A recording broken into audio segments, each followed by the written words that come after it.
guys! Shout out everyone! Ayan, ito naman si Ate Remy sa inyong harapan. At anong hula niyong gagawin ni Ate Remy guys? Araw-araw niyang ginagawa. O, diba? Siyempre, una sa lahat, shout out, good morning. At si Ate Remy is mamamalansya. Alam niyo na, ang daming plantsahin guys. Nakikita niya yung mga plantsahin ko. Ayan o. O, diba? Maraming pasabit ko o. Ayan o. Makikita niyo yan guys. Ang daming plantsahin na Ate Remy. Ayan, kaya dyan lang kayo guys. Panoorin niyo hanggang dulo. O, diba? Ayan o. Umpisa naman siya Ate Remy guys. Ayan, shout out sa lahat. Anong ginagawa niyo ngayon? Kayo ba'y nag-almusal na? Mag-almusal muna kayo guys. Bago magtrabaho. O diba? Para malakas ang ating katawan na sumabak sa trabaho. O diba? Sinisinip ako ah. Sinisip Ate Remy. Ay, naku buhay. Nasa Pinas guys, mag-ingat kayo. Alam niyo malakas ang ulan at hangin, ako sumibat-sibat na kayo. Itaas yun ang dapat iitaas. Diba? Doble ingat guys. Lalo pa sa mga pag-akyat ng mga gamit. O diba? Baka madulas. Madulas kayo. O diba guys?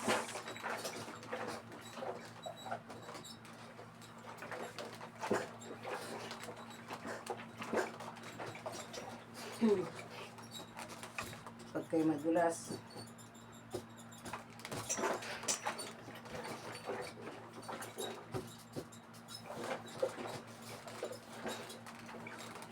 doble ingat. Doble ingat guys.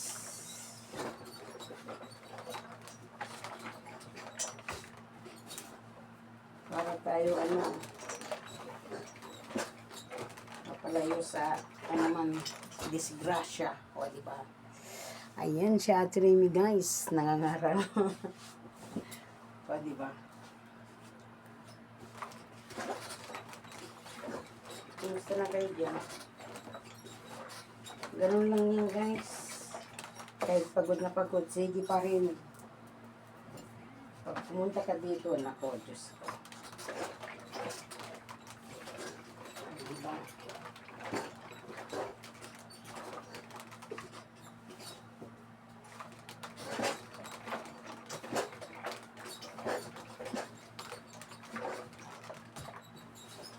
Mahirap talaga.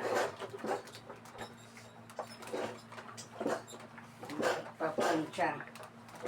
Lalo pag sa mga tube kultra, yan, no? Mahirap plansyahin.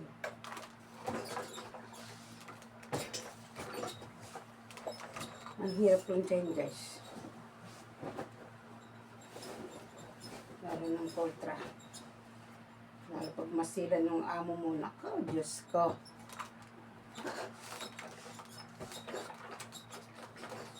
Balik niya yung ginawa mo.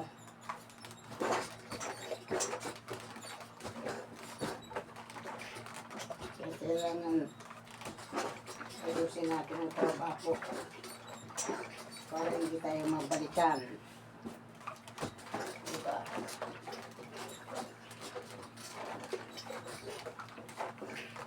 O, diba guys?